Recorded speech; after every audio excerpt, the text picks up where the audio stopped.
শুভ বিকেল বন্ধুরা, কেমন আছো সবাই? আশা করি সবাই ভালো আছে। তোমাদের ভালোবাসা আমি ভালো আছি। আজ আমাদের বাড়ি হরিসভা, তাই দেখো রান্নাবান্নার তোড়জোড় চলছে।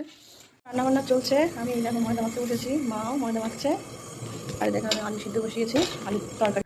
দেখো আলু সিদ্ধ হয়ে গেছে, আলু থেকে জলের থেকে আলু ছেঁকে তুলে নিলাম। এবার দেখো তেলে আলু ভাজা হচ্ছে। আর দেখো রাঁধুনি কাকিমা আমার চলে এসেছে, তারপর রাঁধুনি কাকিমাই সবটা সামলাচ্ছে।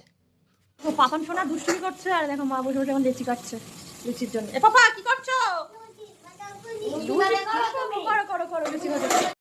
দেখো আলুগুলো খুব সুন্দর লবণ আর হলুদ দিয়ে ভাজা হয়ে গেছে। মশলা বেটে রেখেছি, যেন আদা বেটে রেখেছি, কাঁচা লঙ্কা, শুকনো লঙ্কা, এর মধ্যে বাদাম আর কাজু বাদাম আর পোস্ত আছে। তো কড়াইতে সর্ষের তেল দিলাম, পাঁচফোড়ন, শুকনো লঙ্কা, তেজপাতা ফোড়ন দিয়ে দেখো মশলাগুলো আমি সব হলুদ দিয়ে কাকিমা গুলিয়ে নিল। এবার মশলাগুলো তেলের মধ্যে দিয়ে ভালো সুন্দর করে কষিয়ে নিল। আর দেখো ঠাকুরঘরটা আমি তোমাদের একটু দেখিয়ে দিলাম, সুন্দর করে কিন্তু মা সাজিয়েছে। আজ হচ্ছে শ্বশুরমশাই বাবুর মৃত্যুবার্ষিকী, সেই উপলক্ষে আমাদের বাড়িতে আজ হরিসভা হচ্ছে। দেখো ঠাকুরঘরটা কত সুন্দর সাজিয়েছে। হরিসভার জন্য একে একে সবাই চলে এসছে।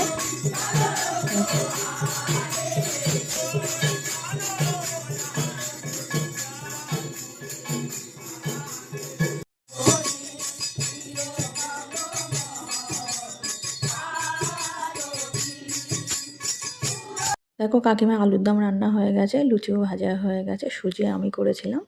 দেখো এখানে ফলগুলো নেওয়া হয়েছে, ফলগুলো কাটা হবে, মিষ্টি আছে এখানে। দেখো তারপরে আমি সবার জন্য চা বসিয়ে দিলাম, সবাই চা খেয়ে আবার কীর্তন শুরু করে দিয়েছে। দেখো কীর্তন শেষ হয়ে যাওয়ার পরে দেখো আমি, মুক্তা, এক কাকিমা দেখো সবাই মিলে প্রসাদ সাজাতে বসে গেছি। দেখো প্লেটে প্লেটে প্রসাদ নিয়ে, হয়তো তোমরা ভাবছো যে ক্যারি ব্যাগ দিচ্ছে কেন, কেন যারা দূরে যাবে তারা বললো প্লাস্টিকে করেই দাও, তাই আমরা প্রসাদগুলো বাটির মধ্যে সাজিয়ে তারপর প্যাকেটের মধ্যে ঢুকিয়ে দিচ্ছি। ভিডিওটি কেমন লাগলো কমেন্ট করে জানাও। টাটা।